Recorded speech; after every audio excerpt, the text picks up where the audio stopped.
Hello to all the comic fans, Marvel geeks, and all the nerds in between. Welcome to another episode of the Vigilante Vibes podcast, where we talk all things Marvel and with some other fandoms, but without the toxicity. Without the toxicity that's taken up way too much space in each and every fandom. I'm your host, Megan Nicole, and we're here to have another episode of Elevating the Nerdy Voices of the Rainbow, where we lift up the voices of the LGBTQI plus communities. Today joining me, I have probably the biggest Dazzler fan in the world of nerds, and I'm so excited to discuss the woman herself with the amazing Michael.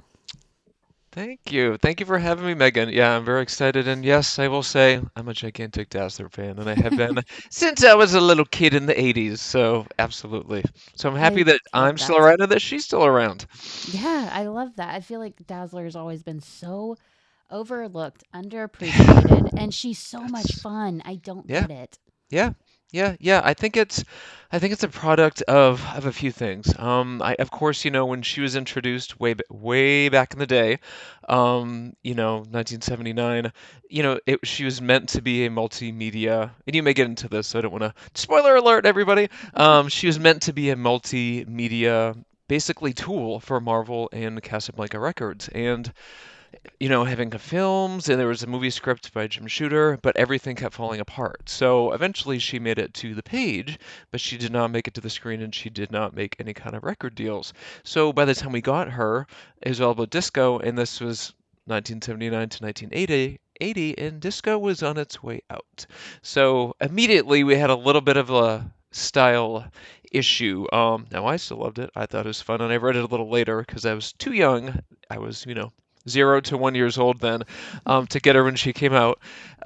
But I feel like there's like style things like that have happened. Her solo series, I love. It's amazing. She joined the Uncanny X-Men, as we all know. But I feel like there's often things that will take her out. So, like Chris Claremont, kind of the end of the Outback era, which ended a little early, she was gone, in the Mojoverse for 10 years 10 years in the real time. That severely hurts a character who, popular or not, she was gone from pages as a regular character for about 10 years. So I feel like that still to this day hurts her because when writers bring her back, sometimes they treat her as like the queen of cameos. Sometimes she's more of a novelty, fun character to bring in. And a lot of times she'll be brought in for new books in highly publicized, but then the books will get canceled. And then, yeah, so it's not like she's a character like, let's say, Storm or Wolverine or Rogue, who, that's fine, that one book got canceled. They're in 4 other books. We're still going to see them, right? So with Dazzler, it's like, oh, the one book got canceled, and then she'll be MIA for a while until another opportunity. So it's tough. It's hard on Dazzler fans. It really is, and it's exactly like you said. Other books get canceled, and that's okay because they're on multiple teams at Yeah, once. yeah. Like a lot of the From the Ashes books have been canceled at number 10 at their 10th Mm-hmm. issue. Like Mm-hmm. NYX is one of them, Mm-hmm. and what I love to see from that is Jason Lowe gets to do more Dazzler because her five Mm-hmm. issue run ended. I thought it was a Mm-hmm. beautiful Mm-hmm. run. I loved Yep. it Yep. from top to bottom, and I now saw your reviews. Yes. yes. Uh, Now we get to see even more with Concert of Champions, which is Yep. I'm so hyped for. Yeah. Yeah, it'll be fun in April. I know I've got to check the date. I have it on my pull list. I have all the variant covers with Dazzler on my pull list, so I'm excited. Yeah, absolutely. But yeah, I feel like with her miniseries that was definitely planned to be a miniseries, and there's only so many things Jason could do, and so he couldn't do a lot of deep dive in only a handful of issues, right? So hopefully, if we can keep her around and he can keep writing her, or someone can keep writing her who truly cares about her, we can hopefully get more, deep dives in her character because there are so many unresolved stories in her background that I'm sure we'll get to today because they're quite wild. So it'd be nice to have some of those, not necessarily resolved, but brought back up and tackled. Yeah, just a little bit of background on her. Dazzler. She first appeared in Uncanny X Men number 130, like Michael has said previously. Hmm. She manifested her mutant abilities while performing at a high school dance when a gang of bikers disturbed the party and started attacking Hmm. everyone. When she Hmm. was about to be attacked herself, she unleashed a blast of incredibly beautiful light blinding all of the in the attendance to save herself. Oops. For Yeah. years, Allison kept her powers a secret from those closest to her, which is fair, further alienating herself from her father. By the time she reached university, Allison began to explore both her powers and her musical ability. Allison her crafted her own performing suit, accessories, and named herself the Dazzler. She sure did. Yeah, she and her dad were incredibly at odds, so she grew up without knowing what happened to her mom, Yeah. and her grandma Bella living with her and her dad worked her really hard and wanted her to be a lawyer, just like him. So she did go to college. She went to a 4-year undergrad program in pre-law, graduated, and on her graduation day, essentially walked away from her dad saying, "You know what? This isn't what I want to do. This is not my dream. My dream is singing. Bye." And that's what she did. And she's really self-taught, right? Like she learned how to use her mutant powers on her own. She didn't have a mentor. She was not at the mansion. She had no training, no danger room. She had no help for most of her early life, right? When she was a teenager, early 20s. So I think it's incredible all the things that she learned how to do on her own. And what's really funny about her solo series is that it was a secret, right? It was a light show. It was her own little gimmick, a little device or whatever. She would tell everybody, trade secret. Yeah. Um, A but she would, technological that's right, secret. back in Yeah. the early 80s, right? Oh my God, but her body's glowing. That's my little device I have in my pocket, right? Now they'd call it CGI. That's right. That's Yeah. right. And so she would always be in these situations where she would have to use her powers for good, and she just couldn't help herself, right? Like she could not help herself from saving people, whether it's someone on the subway about to be attacked, and like helping out with these thugs, and then the humans end up attacking her when she uses her powers, like it mind-boggling, but she can't help herself from being heroic and helping save other people, which I love. And I love her more, kind of like Spider-Man, right? Like on the street level, New York City, stumbling into these things where she's, forced to make that choice. Like, are you going to help? Or are you going to run? And she will always help, whether she can use her powers or not. So, always helping. Yep, can't help herself. What I love is that you brought up that she taught herself how to use her powers, how to control them Hmm. when Hmm. every damn near every mutant that's introduced in the mutant universe, either Xavier finds them and he's like, I Yep, can help you, yep, which is like, yep, calm down, Xavier. Or yep. others have already grown into their powers, so Yeah. there's no backstory. But her, it's so different because no one knew, and she had to figure every single bit out. And that Hmm. is Hmm. wild to think. Yep, absolutely. And her powers are incredibly complicated too. So on a cellular level, she's always absorbing sound vibrations, right? And essentially charging up her powers. So, she had to figure that out on her own somehow. You know what I mean? Like over the years as a teenager. Now, in her early 20s, she did thankfully have testing through Project Pegasus. So that in of itself would have given her a better understanding of her powers, but they weren't training her, they were testing her. You know what I mean? So they were like, okay, blast through this 1 foot of concrete. Let's see if you can do it. And how much sound can you absorb? How much energy can you project? And things like those. But they weren't training her. So, she had to learn all those things. And not only that, what I really love about her is that in Uncanny X-Men 130, when Scott, Jean, when they go to the club, and of course it's attacked because every Dazzler performance there's an attack. Everyone. Yeah, Scott comes out and says to her basically like, "Hey, like, did you ever wonder where your powers came from?" She's like, "Nope." And it's hysterical. And then, Scott, in typical Scott, Cyclops fashion, he's like educating her, like, "Oh, well, you're a mutant, blah, blah, blah, blah, blah." And she's like, "Are you serious?" Like, she doesn't have time. Like, she needs to pay the bills, right? Like, she's out there in an apartment with barely any food in her refrigerator, like half a cantaloupe, ketchup, and a box of crackers. And she has to pay her rent. She doesn't have time. And what I like about her, with all that is that she's fighting really hard to be independent and stand on her 2 feet on her own without shelter of the professor and the mansion and unlimited everything, clothes and food and everything. Like, no, she's like, no, I'm taking care of myself. I'm doing this. So I love that about her. Very independent. I yeah, and she's so relatable. Hmm. And I love that it's finally a character who's like, I don't want to be on a team. I don't want you guys your help. Yeah. I just Yep. want to do my thing. I just want to Yep. live my life. You do you, I'll do Hmm. me. We are Hmm. cool. Yep. And I feel like Scott was just like, wait a minute. No one's ever said no one's ever said no to me. What do you mean? Plus they're a villain, right? Yeah.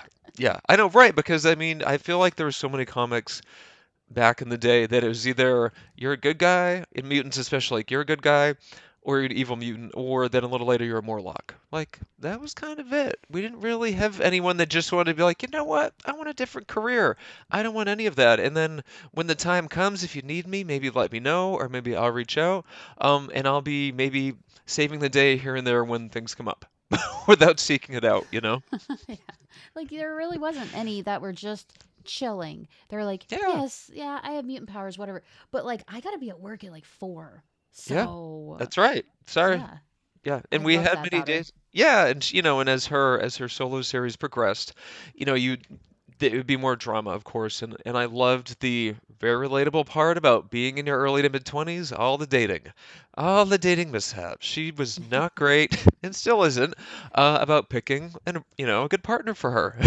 Between doctors and lawyers and the Beast and Warren, the Angel, in our solo series, we're not even caught up yet, of course, but it was funny. But looking back, it's like, that's what single in your 20s is like. You're trying to navigate career, life, that means dating, and there's, can be a lot of dating mishaps going on. Which is so fair. But I mean, regular pop stars can't do it. Now add in like superhero pop stars, and it's Yeah, like this poor girl does yeah, not stand a chance. And that's yeah. okay because she loves being independent. Yes, thank God there wasn't social media back then, though. I will say, uh, it would have been a whole different. She would have been discovered very quickly back then, outed Yes, that's what very I quickly. said. Because Yeah. in Jason Lowe's independent run of the Dazzler, Mhm. we Mhm. see them kind of intermingle social media, a more Mhm. modern era Mhm. into her Mhm. story. And Yep. it's like, I like how they did it because it Mhm. really fit the tone. But Yeah. it's also like, this is exactly how it would be. They would be trashing her on TikTok or Yeah. hashtag love the Dazzler on Yep. TikTok. Yep. Yeah. Absolutely. And it's funny too. So going through her solo series and then getting to Dazzler the movie, the graphic novel. So people love that or hate it. To be fair, there are some different things that she does that are questionable for her character. I won't get into those, but I'll say the tone of it is very, very Me Too movement. Oh, So, so when I read it years later, after the Me Too movement had happened, I read it through a very different lens. And I was looking through and I'm like, wow, so here's this woman in the industry, or trying to make her way in the industry. So power deficit. There's this guy, Roman Nikabou, however you say his very strange last name. This older gentleman who's kind of a washed up singer actor, and he's essentially stalking her. He pushes his way into her apartment. He basically pushes himself on her. They smash through her coffee table, her glass coffee table. She's sitting there crying. He leaves, but they're at this power deficit, of course. She's at a power deficit with him, right? Because he's this big movie producer. She needs a career, and he continues to pursue her, and she gives in. And, it's very timely because we were always dealing with those things now. It's just more out there because of Harvey Weinstein and all of that, yeah. right? And when you look at the book through the graphic novel through that lens, yes, there's times that when she's taking the control back, absolutely. There's a very specific scene when they're like in the back of his limousine. I don't know what he says, but she shoots. I think it's after she's publicly outed up, which is a horrible situation. Yeah. She shoots a laser at his cigarette to light it. Oh my God. And it's when she discovers that her body can now store sound. Because early on in the solo series, or most of it, like when there was no sound happening, no music, out of powers. She couldn't Yeah. do anything. And I'm glad that they fixed that because it was getting, they needed to make a fix for that. And they did. So she was able to store the power, but then she also takes that moment to basically kind of flop him down Not aggressively, but be like, okay, I'm kind of in control, and this is what I want, and we're making this movie. You know what I mean? And then starts kissing him. So the power dynamics are shifting now. The whole thing becomes a complete disaster with someone who ends up popping back up in Uncanny X-Men many years later, Eric Beale, as her stalker.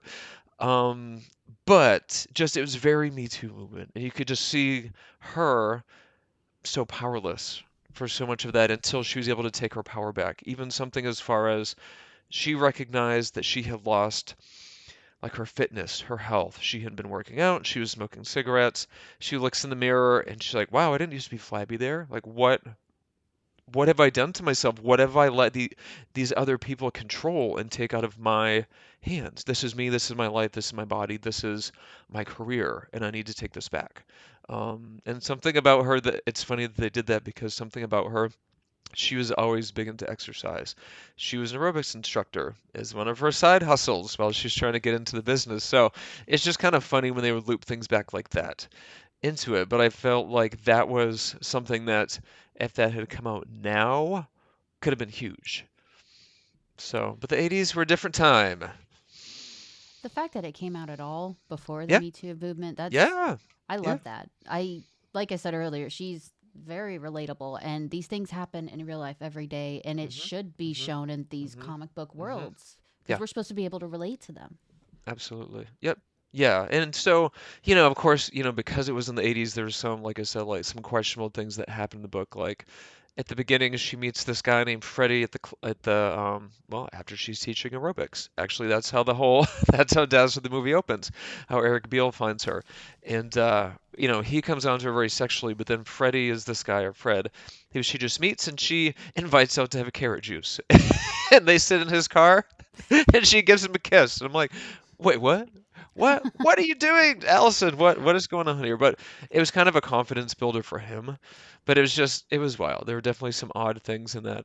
Written by Jim Shooter, who he was a huge advocate for her in her creation, and her being in the X-Men books after her series was canceled. He's why she was an Uncanny X-Men. So I give him many props for that, for promoting her as much as he could. But he does not have a good reputation, like LGBTQ and sexism.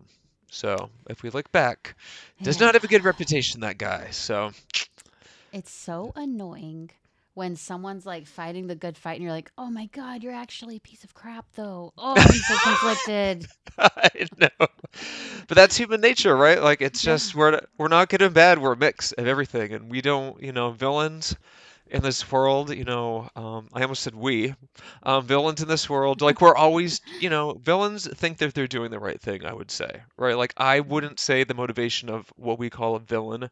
They don't think they're destroying the world or they're out for world domination, right? Like Yep. Thanos, in the Avengers films, he thinks he's doing something right to save the Yeah. universe, right? He Yeah. doesn't think that he's just killing everybody. Yeah. But so, there you have it. Yeah. Plus villains, people like Shooter with these opinions he has. Yeah. That's not his opinion for life. Everyone has room to change and grow. Yes. So it's Yes. like you just True. kind of That's hope, true. like, I hope your eyes are Yeah. open at some point and you Yeah. look back and you're like, that was not it. Yeah. Yeah. And culturally things have changed, right? Like society-wise, culture, we've made progress. I mean, this year is a little different, but all in all, society-wise, we have made progress with acceptance and LGBTQ and rights and equal rights all around. So hopefully we continue to. That's a different situation again. But like you said, you made a really good point, Megan, that there is room, and we should allow that room for the grace for people to start to accept and to say, I don't really feel that way, and I did, and wow, through exposure to this or through Yep. education, that these are just people's lives, and they just want to be happy like everybody else. We all should just allow that, and everybody should be equal. And I think a lot more people are coming around to that. Um, so we'll see. We've got to keep on the good fight, the mutant good fight, right? as a as a straight woman who's married to a man Yep, in yep, a straight marriage, I yeah, can honestly say that gay marriage gay relationships, Hmm. gay characters has literally had no impact on my marriage whatsoever. And None. the sooner everyone realizes it's just people that just want to love like a straight couple can, That's it. That's it. It that's should. fine. Done. Yeah, It's over. and equality is not a pie chart, right? Like for some No. reason, people are like, "Well, if these if this marginalized group, this protected class has equality, then it's taking something away from me." Well, tell us what. What is it, what's being taken away from you? Nothing. No. Literally nothing. And Not your anyone that wants to happiness? say the sanctity of marriage Right. is ruined by gay people, we have TV shows about marriage being a game. And Yeah. you guys are Yeah. saying gay people are Yeah. or someone Yeah. who wants to accept that they're actually a woman, you think that's taking away from your life at all. It's Right. like Right. it sounds like you're kind of projecting your life and there's some things you're Yes. not looking into and putting it on other Yes. people. Yes, and we see that quite often with politicians that will vote certain ways for many years, and I won't say anyone's names because, but things come out and they come out of Yeah. the closet later. However, they don't really apologize for their actions that did harm people with their votes, and but they ask for forgiveness at the same time. I'm like, but we have to try to be better than that and Yeah. at least listen. Like I'm like, I am at least here to listen. I don't forget. I may not forgive, but I will listen. And that's kind of the best I can do sometimes. Precisely that. There's a very famous former Olympian who found out who she was, Hmm.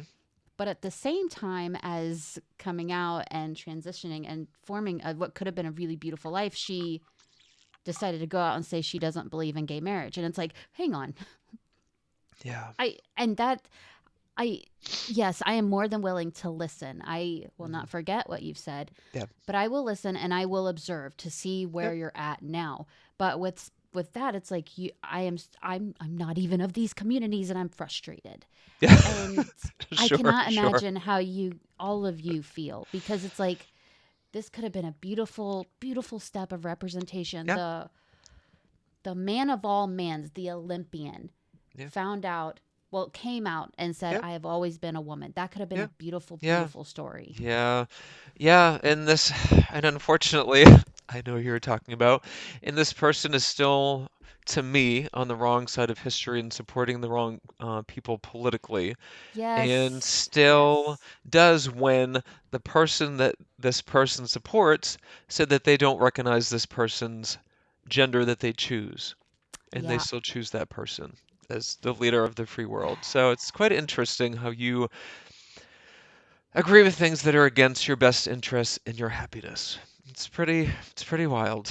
Yeah. Yeah, because I guess, fuck the rest of the community, right? As That's long as you're right. good. And you're not good. Just because you're a millionaire doesn't mean you're shielded from Yes. things either. Yes. Yeah, I It's think like, that's the problem too. Yeah, it's so out of touch. stupid. Hmm. Like, right now is a time that representation is so, so important. Positive Yes, representation, yes, which is yes. why I started the series. People need a spotlight. Yep, We're in a safe yep, space where they won't get made yep, fun of, bullied, or yep. anything.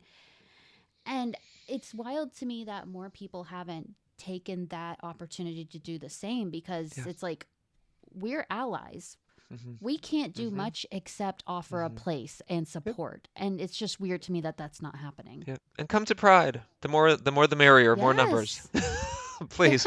I've always wanted to go so bad, but Go there's to none near Pride. me. There's Oh, none near really? me. Yeah. Uh, I live in the middle of hmm. nowhere.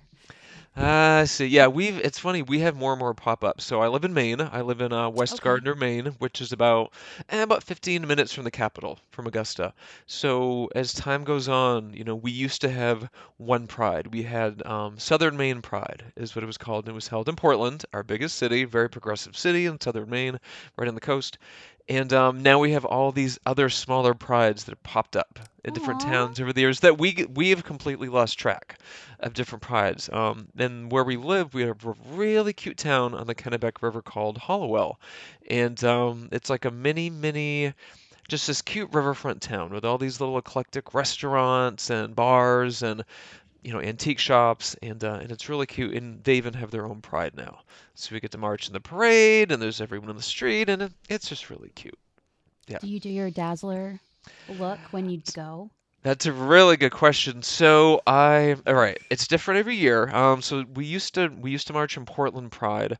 So my husband works for the VA, and Okay. there is no long federal government. We used to march with them, but none of that is able to happen anymore. So we'll march with my work instead. And so what I've done in the past is I'll do like my sparkle eye makeup. I somehow it ends up in a Dazzler shape every single time. Like that's just etched in my brain, and I'm more comfortable doing that than going rogue. And Mm-hmm. I've done it rainbows before, which is not Yeah. easy. And now I use like more of it's basically like how do I explain this? It's like glitter and sparkles that are like in a glue, and you just take a little brush Yeah. and I'm like, okay, that's really Yeah. It's easy. kind of like a nail polish thing. Yeah, and it Like, stays right on, and it comes off yeah. really easily. So I had before been using like Maron Paradise, which is a really great like body paint, face paint. Goes on great. Trying to get that off. If you have sensitive skin or if you're not used to any kind of a makeup, I would have broken blood vessels just trying to get this off. And I would be using the right things I learned how to use, like makeup Primer. wipes and yeah, so I'd use primer, I'd use spray after, setting spray, but getting it off, I would use, like the wipes, the makeup wipes, and then I would use like an oil. I'd use Albolene that someone Love took. that stuff. I'd like just all this stuff, and it still would not be off. And I had broken blood vessels. I'm like, whatever. This is like Comic Con life, I guess. So, but now the sparkle stuff comes off much better. Yeah. Also, side note, if anyone isn't a big sweater at the gym, Abilene on your skin will make you sweat like crazy. Because I'm not a big sweater, so Oh. my skin would break out when I would work out. So Oh. Yeah, because you your pores just, wouldn't clear. You wouldn't get this yeah, sweat and out. it, yeah, and it would like just rubbing all around. But yeah, just put it on, go to the gym, sweat like crazy. Interesting. No, I need the opposite. I need to sweat less at the gym. But I mean, it's good for us to work up the sweat, right? Yeah, and Um, like made my skin clear up doing that and everything. Yeah, yeah. I'm a big skincare guy too. I'll talk about skincare sometime too. My mom was an Love it. esthetician, so I know a lot of stuff. Oh, Yes, yes. ooh, I All love right. that. I'll tell you my one trick. Okay, so Okay. this isn't from my mom, but this is from having horrible acne in middle school as a teenager. Both of my parents had horrible acne. My brother did. I could not escape it.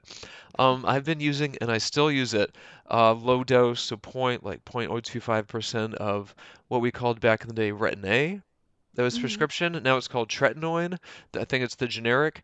I still use that. And that's what us and our middle-aged folks need to keep using to slough off the skin and regenerate your skin. So if Is you that can the get a stuff hold that of you that. can't go into the sunlight with it on? Yeah, no. No, not really. No, I'm sensitive to the sun anyway, and that's my Yeah. other trick too, like just avoid. I mean, I'm gonna Yeah. guess the sun is not your best friend either, based on your I skin am tone. so white. The sun Stay that hates way. me. Yeah, Yeah, I it's mean, gonna I used you'll to burn. hate it. I hated it. I was like, oh, I look like a Yeah. ghost. And then my daughter No. was born and she has the exact same skin. So I'm like, it's a gift. I It's a love it. gift. I think it's Hmm. a gift, and it forces you to stay out of the sun. So it Yeah. forces your skin to stay young because Yeah. you can't be in the sun, you'll fry. Yeah. I've always been slathered in sunscreen, and I still am. Even in the winter, living in Maine, I'm still like, I'll go down to SPF 30 on my face from 50, but it's still on every day. Yeah. Those are my It tricks. should Well, be. It's great yeah, stuff. yeah, I yeah. mean, they make facial concealer that's all sunscreen. So it's Yeah, like a lot of makeup has sunscreen. it's Yep. very, very Nowadays. easy trick to do. Wear your sunscreen, people. Those are my two tips for the day. So it's Retin-A, aka tretinoin, but you need a prescription.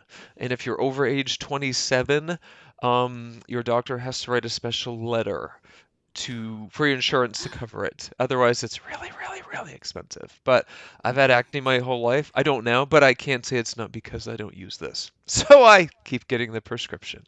I love that. I'm gonna ask my Yeah. doctor about it because Yeah. I've had acne my entire fucking Okay. life, and Okay. that's amazing. Yeah, and I only use it twice a week. I Hmm. alternate just twice a week because I don't want to be too photosensitive. And it does slough off your skin. So if you get it, the first couple weeks, just you got to get over the hump, like with any new skincare, and just you could break out a little more.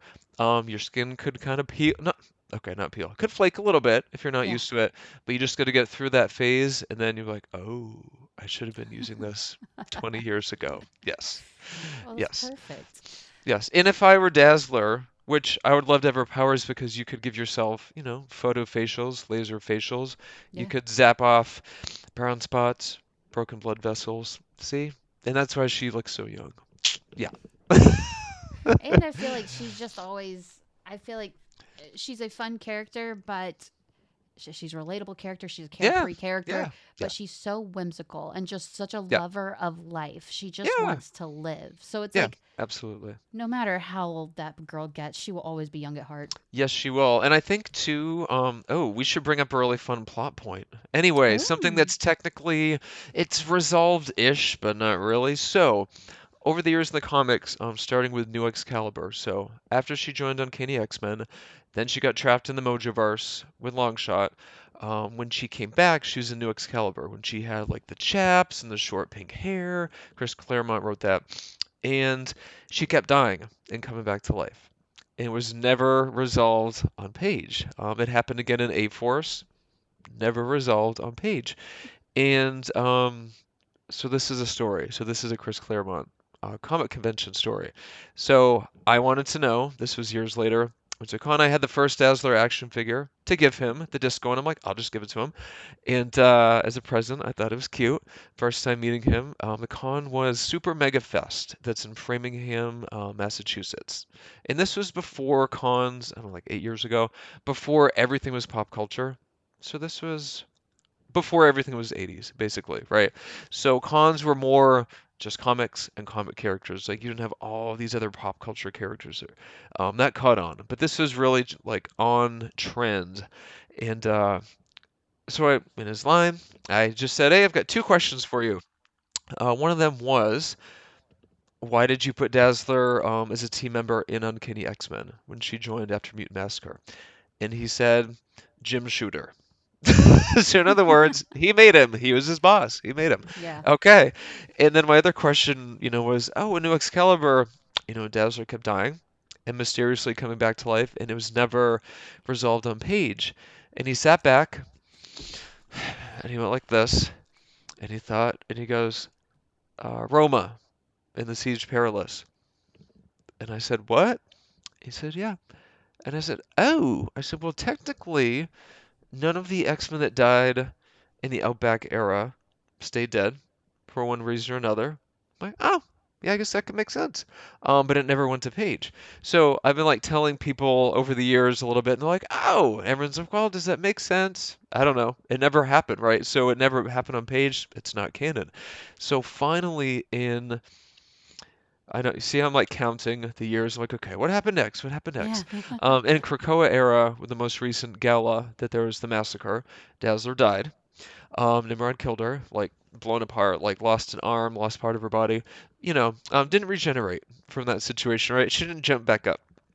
And in Dead X-Men, I don't know if you read that, at the end of the Krakoa era, she had a situation where Moira, one of the Moiras, killed her. She threw like this charge up, basically machete, and yeah. Dazzler jumped to save someone, Prodigy, and it hit her in the back of the head and it killed her.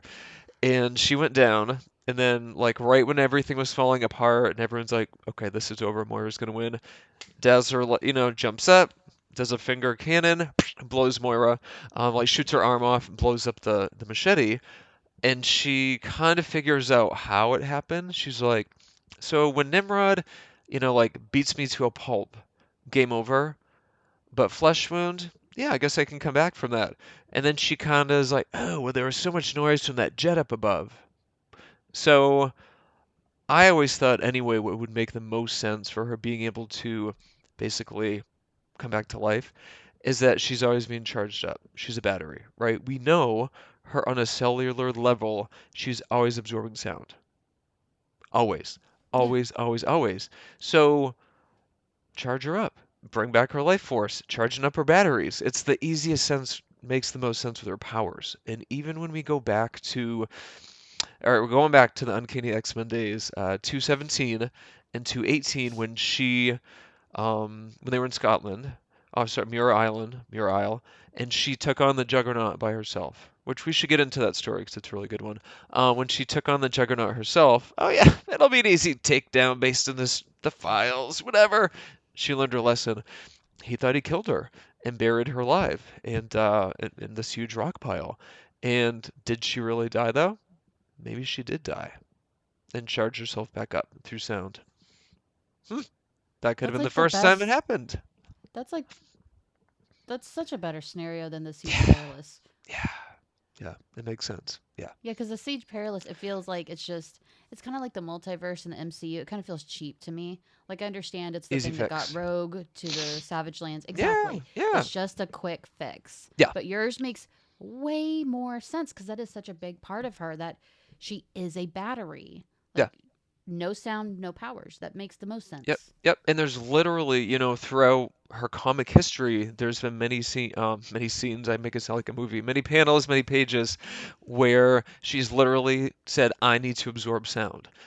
On the way to fight Juggernaut, she made, and this is really badass. If you want her to be stealth, she's riding a motorcycle, and she creates basically a bubble of no sound around her. So she's charging herself up, and she's going stealth, so he can't hear her coming. He knows she's coming anyway. That's I don't Yeah. even know how, but I mean, how cool is that? So charging herself up. There's another time when Claremont, who was tough on her character, she's at the beach in San Fran. She's charging herself up, but she's terrorizing the whole beach with her light powers, and she Hmm. doesn't realize. No, that should not have happened. That's a whole other situation. So, but yeah, but there's many instances of her literally charging herself up to fight. Yeah, and I agree. Claremont was pretty rough on her. I've Yes. always thought like he does not like her. I don't care what anyone says. He I don't does think he not. does either. I think he's like this. Why is she here? Yeah, What does she help me because with? Shooter made her. You know what I mean? Yeah. Like he didn't create. So he does get credit for being the first person to write her character, right? Uncanny X-Men 130, he got to write her. But he didn't, I don't believe, he really had any kind of hand in her creation, the whole development, right? He got to write her first, which is fantastic, and then, her solo series went for 42 issues. She had the Beauty and the Beast miniseries, Dazzler the movie graphic novel. The series was canceled, and then he was told by Jim Shooter, she's coming to the book. Now I don't know how it went down with Longshot and Psylocke at the time. I feel like he liked Psylocke already. Yeah. I don't, Longshot, I have no idea. But they all came to the book right after the Mutant Massacre. We needed more team members because most people were hurt. Yeah. Um, so yeah, and I got the sense too, and it's very Claremontian. I feel like there needs to be a character, and this is to have a well-rounded team, right? Different team dynamics. There needs to be a character more down on their luck or struggling with confidence, and she seemed to be the one at that time. Before that it had been Kitty, then it was Rachel and Kitty or Rachel. They were gone, and so I've got Dazzler. It's her. And there was a switch in her confidence from her solo series to Uncanny X-Men. Um, it does make sense if you look at what had happened with her life, right? She was trying to build her career for years, and everything fell apart when she was publicly outed. Like she was a pariah. It was just horrible. She lost her career, she lost everything, and then she was touring with Lila, right, who took her in, which was awesome. And she comes to Uncanny X-Men because, again, Mutant Massacre and Malice has possessed her. So the X-Men are checking out, and basically, for survival, she needs to stick with them, and she did not want to. So all of these things, like her life had fallen apart, it's for survival.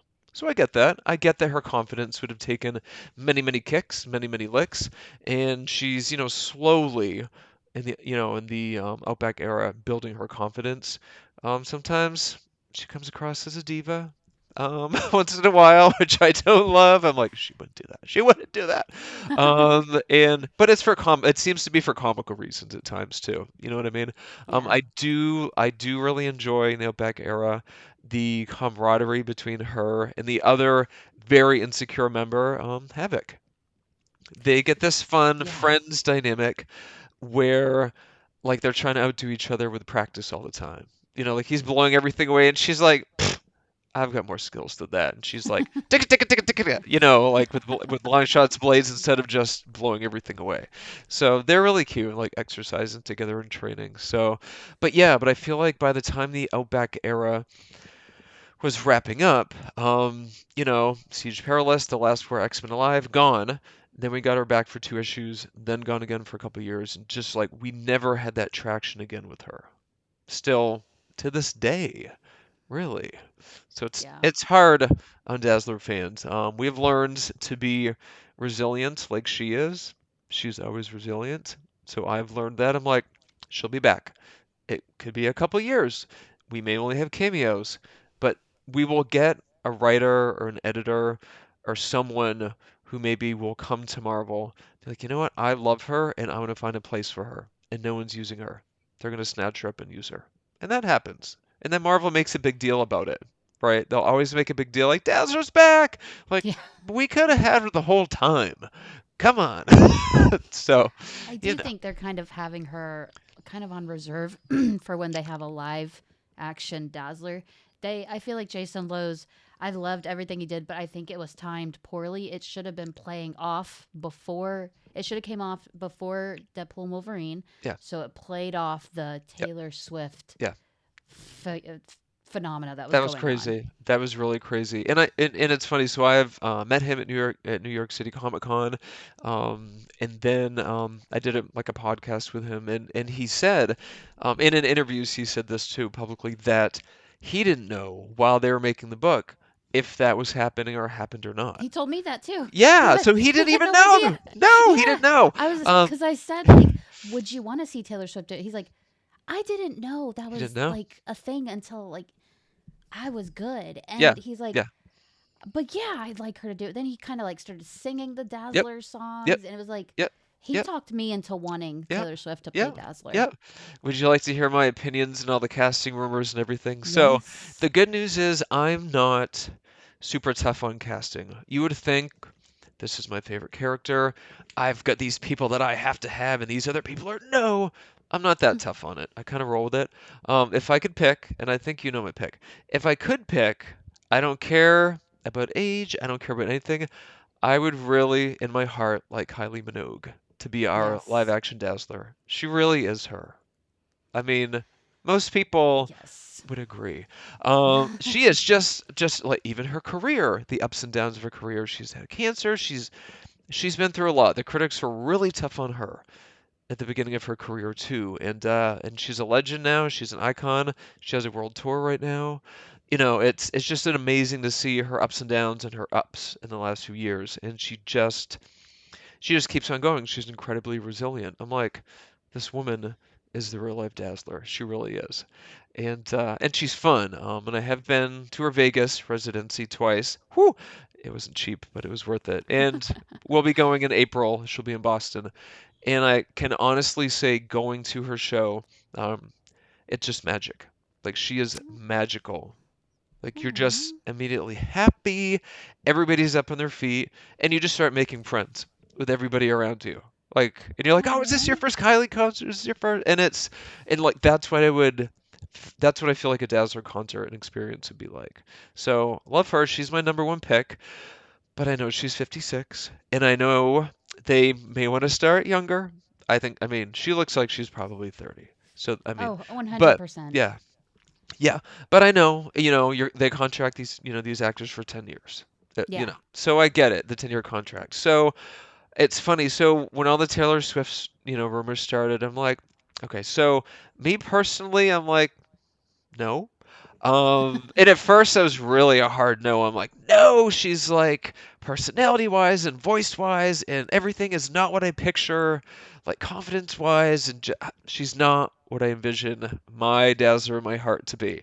But then I started thinking, there's a really big upside here, and I'm seeing it already that pretty much the most popular, famous person in the universe right now, for years is Taylor Swift, and the level of popularity that's bringing to Dazzler and the exposure, I'm like, you can't beat that. No, you Everybody's can't. Googling Dazzler. Everyone wants to know who she is. Like book sales, like Like her first issue of her comic and Uncanny X-Men 130, the value went through the roof. Like things like that because people were buying these comics to be like, who is Dazzler? If they didn't already know. So that's a big draw of having her as Dazzler. And then if I had to say, who would Alison Blair herself choose, right? Like if the comic Dazzler could choose someone to play her, and based on her own struggles, I think she would want someone fairly unknown to get their Yeah. big break playing her. Yeah, that's what That's I've what always I thought. think. Yeah, she wouldn't I want someone that's huge known. She would want someone new to get this huge break in this career playing her. Yeah, I think I've said that on the podcast before is like I think she would want someone to build off of her and be able to relate to her and find success through her. Yeah, totally, totally. And there's a few other people. I do like Samara Weaving. I think she could pull it off. I don't know if she can sing. I have no clue. But I think I keep picking Australians. She's Australian, Kylie Minogue's Australian. And I think I could be on board with Sabrina Carpenter too.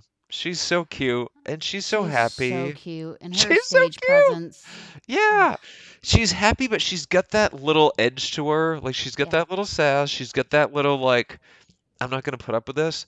And that seems pretty Dazzler to me too. Like happy, positive, magical, but you have this little tough spot that you're like, no, like I'm not gonna put up with that. I'm not gonna tolerate that. And it's just and she drops the F bomb and I don't mind that sometimes. I don't mind that.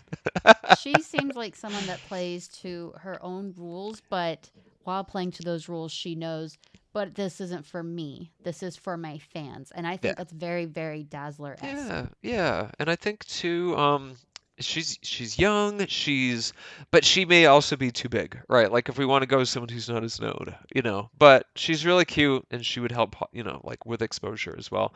And over the years, I've definitely thought also just voice wise and just creativity wise, like Lady Gaga. I mean, her voice is limitless, and the Yeah. way that Dazzler's voice is described, and Chris Claremont, to his credit, did a fantastic job when he would have her sing describing her voice, in the different song that she could be singing, and like this is like a Janis Joplin type voice for this, and I really appreciated that because Hmm. he did a really good job. You could almost hear her, or I could picture, like in some 80s in the Outback era, I'm like, you know what she sounds like in the Outback era to me? I hear Pat Benatar. Because where they Oh, are in the Outback and just a little bit of the more gruff edge from all the hurt she's been through and her life falling apart and just them being on the outs with society and hiding. I'm like, I can hear that edge to her then. Um, but the way he would write her, but I mean, Lady Gaga can sing anything. She can sing yeah. fun pop, I she mean, can she's sing top. classically trained. She She's really so can good. do it all.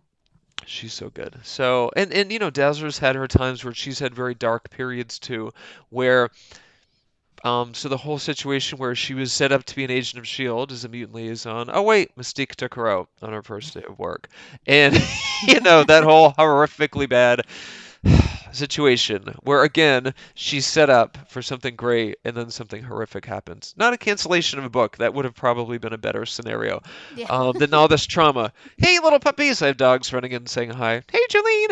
Um, Aw. I know she's cute. Dolly will be on her way too. Yes, Dolly and Jolene are our two dogs. Yes, Stop it. I know. That's amazing. We're pretty cute. It's pretty That is obnoxiously so cute. cute. It's Yeah. annoyingly cute. Yeah. It's pretty cute. Yeah. Oh, hey, Dolly. Oh, yeah, here comes Dolly. So Jolene's our little Jack Russell. She is a black and tan Jack, so she looks very different than a normal Jack. And Dolly is a frog. So she is a Frog. pug and a Frenchie mix. She's Aw. really cute. She's a very happy, sweet girl. Yeah, she's only a year old, so she's puppy and Jolene's 5. So, not to be Aw. sidetracked, but it's still music related. It's still Dazzler related, we can say. That feels like a very Dazzler thing to do. That's cute. I know. She has no pets. Dazzler needs a pet. Yeah. She needs a Um, pet. she needs a pet. Yes. Yeah, definitely. And yeah, and we need to keep her sister away from her, but we can get to that too. So, anyway, Dazzler, so she's had some dark periods where I feel like that could be more darker, like Lady Gaga territory too. So, but there's many Yeah. options out there, so we'll see what happens. But I definitely will there'll be moments in time when I'm like, you know what?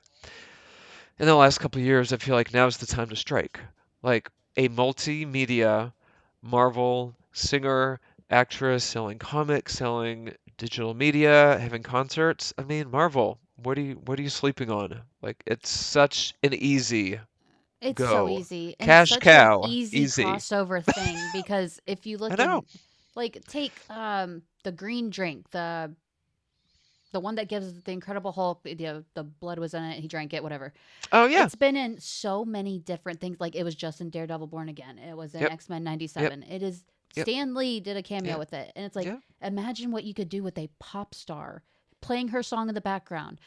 The movie, they're all going to a concert. You see a It's poster. You so could do easy. so So much. easy. It's so annoying that they don't Yeah. just grab it. I know, it's so easy. I've been saying for years that in the multiverse, well, sorry, in the MCU, I did not want to get X-Men because of the multiverse. I'm like, it's too much of an easy fix. I don't Yeah. want that. I don't want that. I want something else. And what I thought, and I should have taken a writing class. I should have done something about this, but I didn't years ago.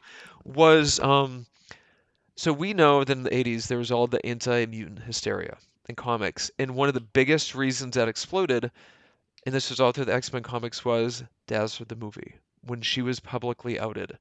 That was a huge catalyst for a lot of that anti-mutant sentiment in the comics. And I feel like if we had, so the MCU, Earth 616, whatever, we're good to go. If we had basically this female singer with her light show at a concert, whatever, and then she was publicly outed, that led to the revelation of mutants exist and how they were not found for years. We have a lot of powerful telepaths out there, people. A lot of, and we have Cerebro, and we have Cerebra, Yeah. and we have Jean, we have Charles, we have Emma, we have Rachel, we have very many telepaths that could basically be cloaking mutants if that needed to happen. And I Yeah. feel like if that happened to be the catalyst, and then that's how you get, of course, the Avengers involved and everyone involved because now they're investigating in Shield, like what is going on, and it just leads to this huge revelation of mutants, and it would be very, comic related, kind of keeping a storyline going, and that'd be a great way to get Dazzler. But I love alas, that. thank you, thank you. I mean, That's perfect. I think that could work. I Yeah. clearly that's not going to happen, but we have the whole multiverse fix. I'm assuming that's how it's going to go down, and I don't love it. I just feel like that is kind of like the Siege Perilous, like you It said. is. It is exactly what It's it too is, and easy. I'm so sick of it. And I Yeah. hope I hope there's like some kind of soft reboot after because we're going to be heading into the mutant phase. Yeah. So it's like Yeah. something big's going down with Doctor Doom, Secret Wars, all Yeah. that. Yeah. Something has to happen. Yeah. And whatever it is, I think will trigger a soft reboot, or they'll say, "Oh, the X gene was triggered by this." And Right. it's like, Right. okay, okay, Yeah. okay. Yeah. Well, I thought they were going there with the Eternals movie because unless I know that I researched this after because I'm like this sounds really familiar when that one oh God, Celestial that was coming up. I'm gonna get all the story wrong because I haven't seen it in a long time. You're fine. Please fix it and correct me. Please. People will be coming for me.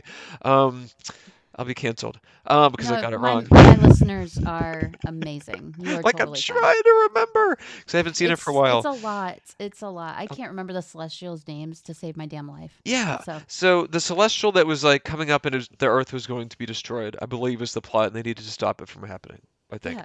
yeah, So that one, Tiamat, I always want to say Tiamat, like Tiamat the dragon from I say D&D. Tiamat. Yeah, Yeah, right. So I don't know how to say it, but I say Tiamat to keep it straight and separate.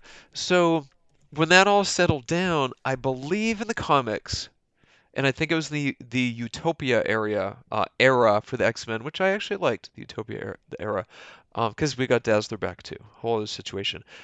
I think that energy created the X gene or something. I'll have to look it up. It's somehow something related to that. I can see Please, that. listeners, look it up. Fix it for us. Please, Find out.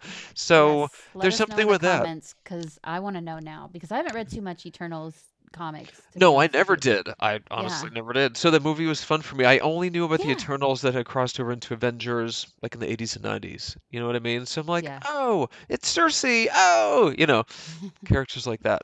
So, but yeah, I didn't know a lot about them, which was fun. Like, I think it is fun to go into a comic movie and be like, you know what? I don't really know anything about these characters. I'm going in with a fresh set of eyes. I don't know anything. Let's just run with it. I think that helps sometimes. I'm also not a comic purist when I see films and shows because I know they need to make many changes for continuity that's happened before, and just societal wise and story wise, they've got to change things. Now, sometimes they make changes, just change a character's name, and I'm like, what? But I just roll with it. Like, it doesn't offend me unless it's something horrible that they really changed about a character and then killed the character. I'm like, okay, I do have a problem with that. There's a few things like Taskmaster being a woman. That's one I'm like, you didn't have to do that. That felt rude.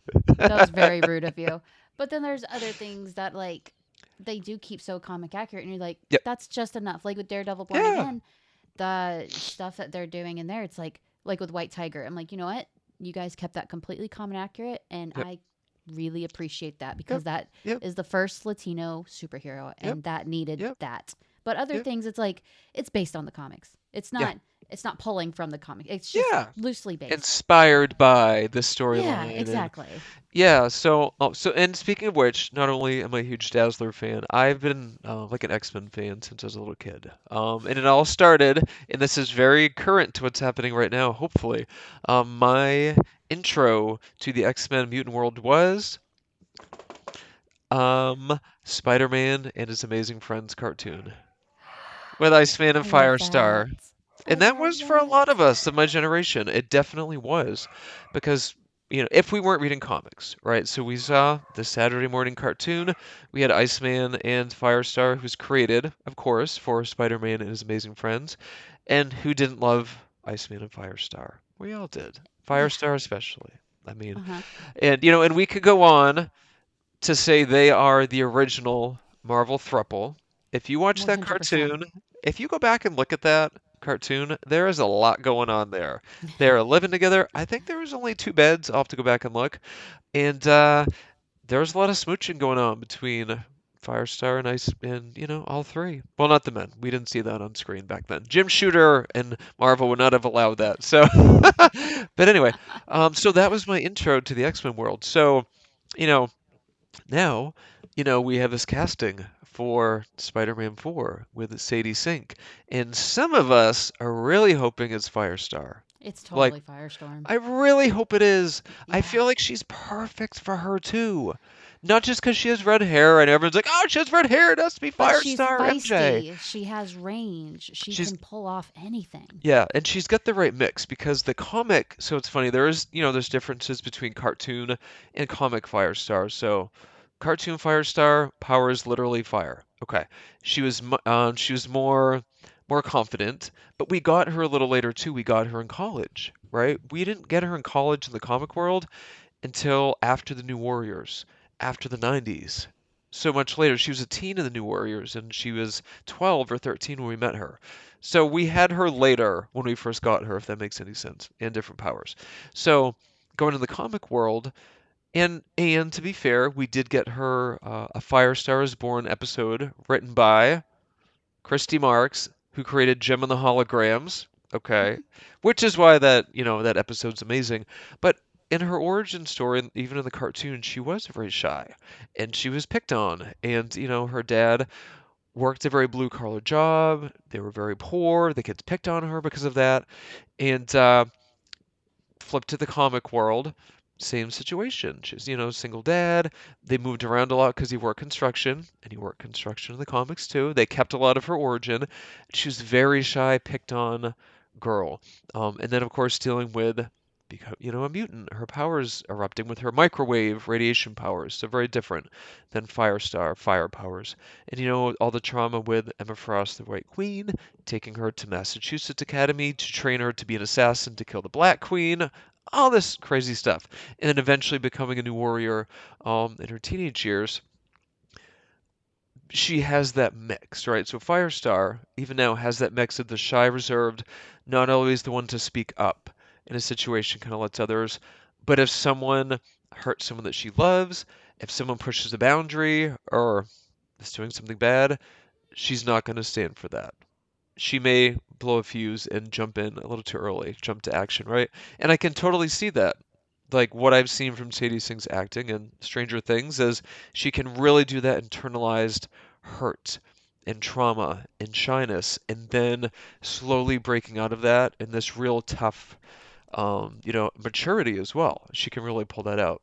So I would love her to be Firestar. And of course, physically, red hair, blue eyes, which many comic colorists still get wrong with Firestar. Angelica Jones has blue eyes.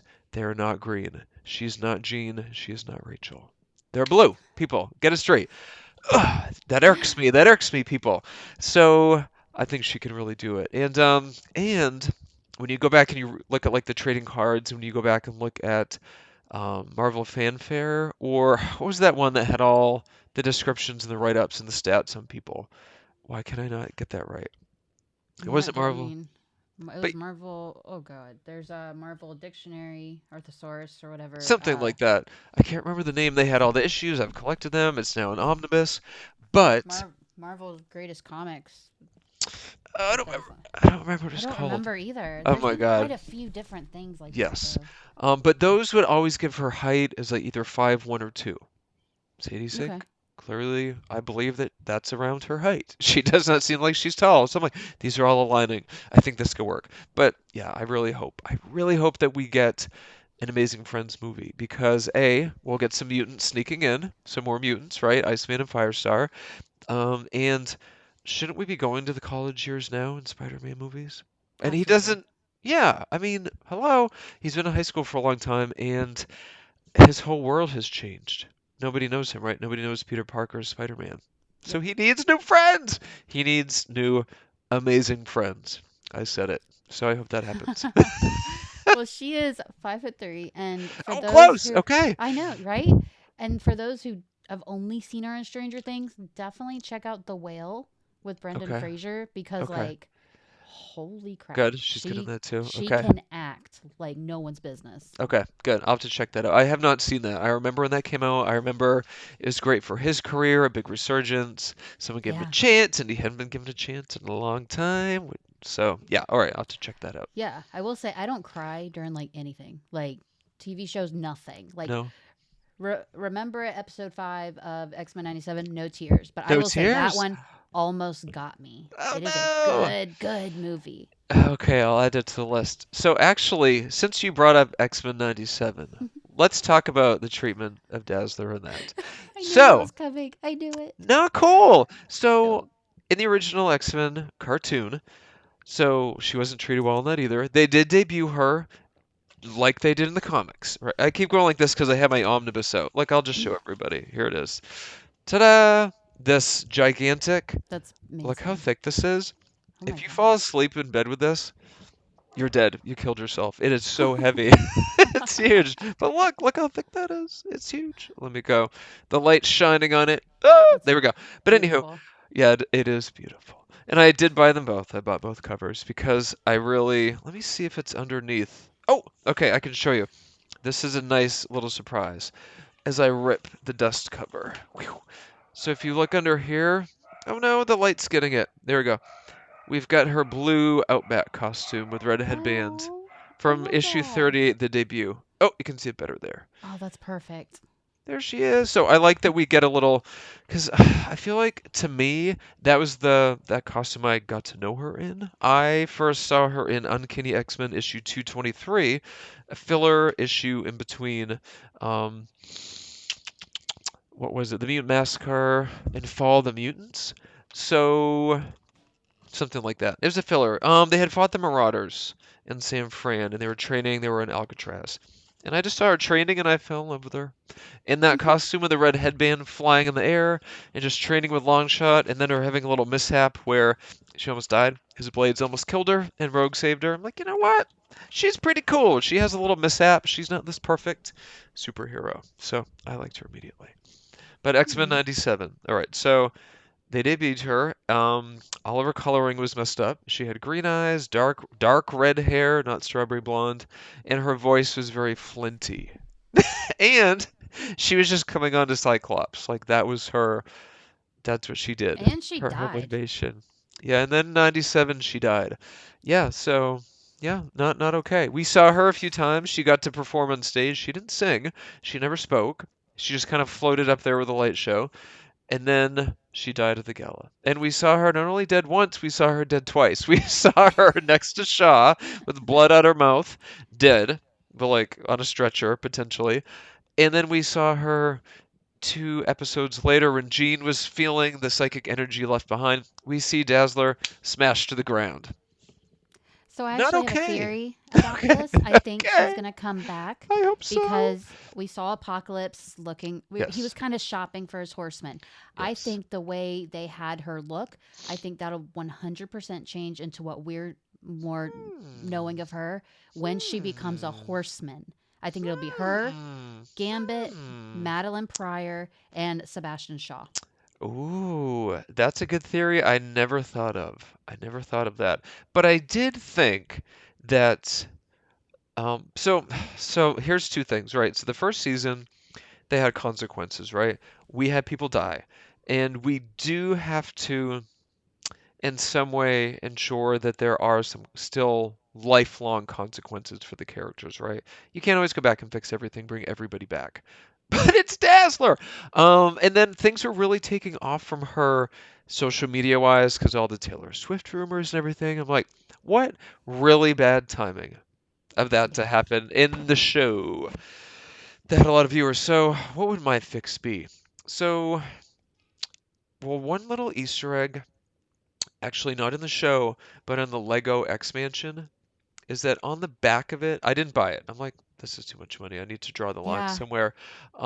She's on the back of it. There's like picture ads or posters on the back of the mansion. One for Nightcrawler, like his little show in the circus, and one for Dazzler. And it's in her disco Dazzler everything. So I'm like, I don't think that's a coincidence Hmm. to advertise that on that toy. They had no reason they needed to do that. So I'm like, they're gonna find a way to bring her back in that incarnation somehow. I don't, Horseman. Horseman.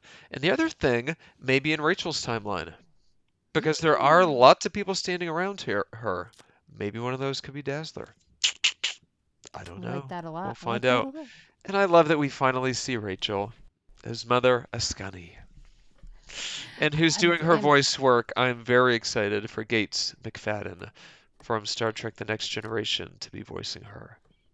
She's Rachel. oh, I didn't realize Yeah. that. Yeah. It's a really good, like, going back to the 80s cut to bring her in. I love it. She was the doctor. Yeah. Oh, that's perfect. Yeah. I love her. She's a sweet pea. But yeah, Dazzler dead in the cartoon, not cool. So, like, unnamed in that episode, didn't have any lines, and then dead. Not This okay. has Claremont written all over I it. know. So they can bring her back, right? They had to bring her back. That was a Yeah, good because one. that's their thing. Yeah, Good bring her guy. back. Bring her back. Well, even too in the mini well, I think they had a mini series for like a companion mini series for the cartoon. They had a comic, and issue 1 was about Dazzler getting kidnapped and the X-Men getting her, and then a battle at the end where she got to fight. Like, wouldn't that have made more sense to be an episode of the show? And her death would have had more impact. We got to know her a little bit more, and they saved her. But then she died. You know what I mean? Like that would have Yeah. had a little more consequences, other than everyone who knows Dazzler, Dazzler fans, she died okay. So, I don't know. Either way, it stinks. So hopefully they find a way. And I know that episode 2, season 2 is all recorded. Lenore just posted this week online that they're starting recording season 3. So we'll see. We'll see what's going on. Oh, I'm so excited. Yeah, But me we too. are getting to the end of the episode. So if you We wouldn't mind, are. I know, it went so fast. It's It did. wild. It This did. has We been need a so part much two. fun.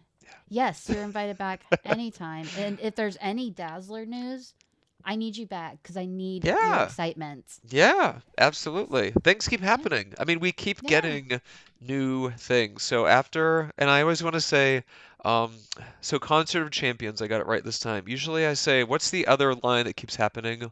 Something of champions. Like Fight of Champions or something, and I Yeah. keep saying that instead. I'm like, wait a minute, this is not right. So yeah, it's a one shot. I wish it was an ongoing or a mini, but it does Hmm. look to be a one shot. So hopefully, if it has good sales, we can get more. Yeah, and more things can come from it. So that's what Yes. I'm excited about to see what, Yes. because there's so many characters, Yep. and Yep. it's Yep. Dazzler ran, so it has to have Yeah. something Let's give her a from team her. again. Can we have a team? When Yes. she led Yes. Extreme X-Men, and I know we're at the end, just to plug Extreme X-Men by Greg Pak, that is what I consider the fully realized Dazzler. She gets to lead a team, hopping around the multiverse, saving people, and killing Xavier's, evil Xavier's. It sounds like the weirdest book.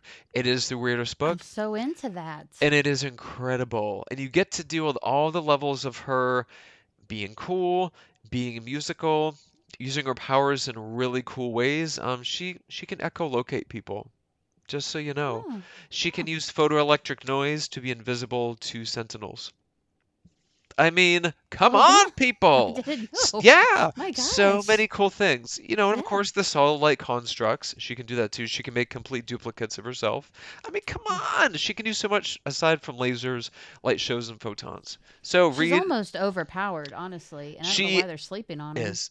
I'm just gonna say it and come from me, people. She is Omega. Through Project Pegasus testing, there is no limit to her energy projection. And So now that'd that make she her can Omega. store, no one, yeah, there's no limit to her power Unless projection. unless the her not being, if there's no noise and There's, she's powerless, I could see yeah, that holding her back, true. making her an alpha. But isn't that technically like the same with Iceman, who's Omega? Because doesn't he need moisture? If he has a complete lack of moisture, he can't create ice, right? Someone else correct me. I believe so. And kind of like Storm, doesn't she need something to work from to start? Or can she just create weather from nothing? Maybe she can. I feel I like don't she needs know. something. Now I need answers. See? Yeah. I don't know. So Something anyway, feels weird. something Claremont, you're feels behind weird. this. I know You're somebody. behind it. I don't think we should have definitions of Omega, Alpha, anything anyway. I think it just makes fans compete. Like their Yeah. favorites compete. Like my favorite's Omega because of this and yours isn't. Like, can't we just have people be powerful without a definition? Why do we need the labels, people? I understand why they have it because, the mutant registry and all that. It does come from an True. evil It place. does. That's true. I'm Nimrod glad wanted to that, kill the Omegas in the gala, going for Jean, yeah, going for Iceman. True. yeah. So That's I true. get it that they have them, but I Yep. think that it should be ignored by the fan base because it's coming from, it's a very Friends of Humanity vibe that it's Yeah. coming from. So it's like they're all Yeah. mutants. They all They're have all special mutants. things, That's right. chill. That's right. That's right. But anywho, if you haven't read, and I'll plug this for everybody that's listening, if you have not read from 2012 Extreme X-Men, the cast is, and I'm going to hold up an issue so I can show everybody. So we have, oh, the light. We have Oh, there it Dazzler. is. Yeah. Yeah, we have Dazzler. We have Sage. We have young Nightcrawler because they're from the multiverse, Oh, except yeah. Daz. And we except no, I don't want to spoil anything. We have a Hercules and we have another variant of Cyclops. And look at that costume on Dazzler, by the way. Is that not That's fantastic? perfect. I Look at the love that. boots. It's pretty cool. Yes. And there's Xavier, a floating head in a bottle. That's a true story. But I can't tell you anything. You just have to read it. I'm gonna And have to read it. And Yes. even better, because this is an LGBTQ friendly podcast, Hmm. Hercules and Howlett, General James Howlett, are a couple. That's right. Hercules gets around, and I am so here for Yeah, it. yeah. And it's really cool. He pops up later in the series. I don't want to spoil anything, but I highly recommend it. It was only 12 issues, and then it got wrapped into like Age of Apocalypse and Astonishing X-Men to end some of the books. So that it was called Extermination. Yet again, many extermination storylines, and I don't love how they wrapped things up. So I'll just leave it with that. But it's a really cool book. Why don't why don't you tell our listeners where they can find you? All right, where can they find me? So I'm on Instagram, I'm on Blue Sky, I'm on Facebook. As my name is Michael Anderson, and on Instagram it's MWANDERS 4 M Wanders 4. It's just an old college email name. With my Okay. name, it's really hard to create accounts with my very generic name. Thanks a lot, Mom and Dad. So yeah, M Wanders 4, and I think that's also my name on. I don't know, Blue Sky. I don't even know. Just look for my name.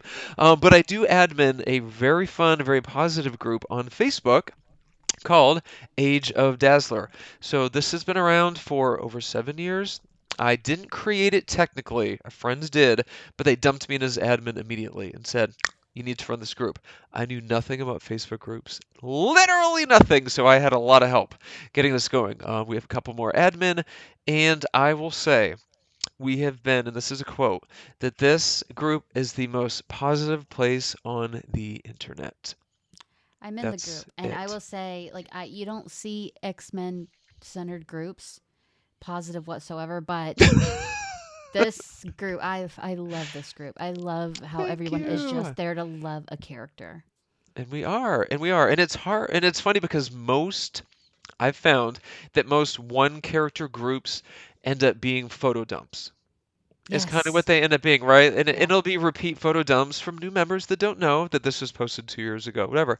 But I think, Dazzler is so beloved, and she's such her character's so accepting that the group is naturally very diverse, very LGBTQ. I feel like it's 90% of gay men in the group. I feel like that's our makeup of the group. Which she's a pop Yeah. star.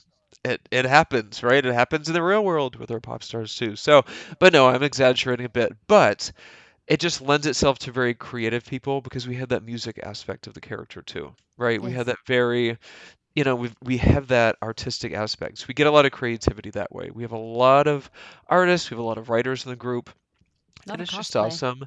A lot of cosplay. And I do cosplay too. Yes. So Hmm. I do primarily cosplay.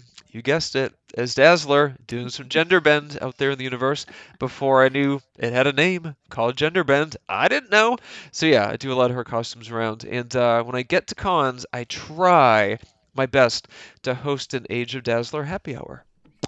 And we do I that. I love did it that. at many big cons, and it's fun. We get artists and writers there too, so it's a treat to share the love of Allison Blair, the Dazzler, out there. Well, that's amazing. This Thank has been you. so much fun. Thank you. You're incredible. Like I said, you're invited back anytime. Thank you. I would love to come back. Yes, I have Yes. many nerdy things in my life, like G.I. Joe, Transformers, anything 80s, anything X-Men. I'm here for it. Absolutely. And Beautiful. Severance, if you ever do a Severance episode, I would love to be on. I actually have to get into that, so I may take you up on that. It's really good. You cannot I have to multitask during I Severance. have to Yes. try I have to get Apple Plus. That's what's keeping me Yes. back. There's Um not a lot on there. So yeah, I know there's yeah. Severance, but we don't really watch anything else on it. It's so what you could do, a lot of friends do this when like a couple new shows are the whole seasons are up. They will like get a list of the shows and they'll do a free, I think they can do a still like a free 30 days on Apple and they'll just binge everything and then cancel. They'll do that That's every such a couple of good idea. years. That's such a good idea. I may just do I that. mean, they don't have a lot of shows. So, They but yeah, don't Severance is good. But it's a show that you have to just laser watch. focus No because there's phones. No. little details and then you have to go Mhm. back and you're like, I think this happened and I think that was the same word or I saw that piece of paper. It's that specific from Ben Stiller. I like that. I do. I like And that a it's lot. very smart. I've never seen anything like it. Like just the Oh. mix of the styles, and it stars my lady love, Patricia Arquette. I've loved her I since I was love a little her. kid, and she just is better and better and better and better in everything she does. So I'm a longtime fan of hers, yes. Well, I will get into that and I Yeah. will let you know how it goes. Okay. Do we need, yes, please do. Do we need to, do you do like a picture or freezes or anything? Should I hold this up for a photo? What do we do here? For I advertising photos. I'm gonna use the Dazzler. Um, Okay. and I usually just pull from the video itself, so Sounds good. feels more authentic Sounds to me. good. Sounds So good. whoever is listening to this episode, look in the show notes right under wherever you're listening, and you'll have all the links to where you can find Michael and Thank you. his Dazzler group and everything. And I highly recommend Yay. the Dazzler group. Fantastic place, fantastic people. Thank you so much, and thank you, Megan, for having me. This has been fun. I've been listening, and I've been in groups online, and you make an incredibly inclusive experience. So thank you for that. Thank you so much. You got it. Well, we are at the end. Wherever you're listening to this episode, click the subscribe button so you don't miss any of my amazing guests like Michael or any future episode. Thank you for listening. I hope you enjoyed it. Have a marvelous night.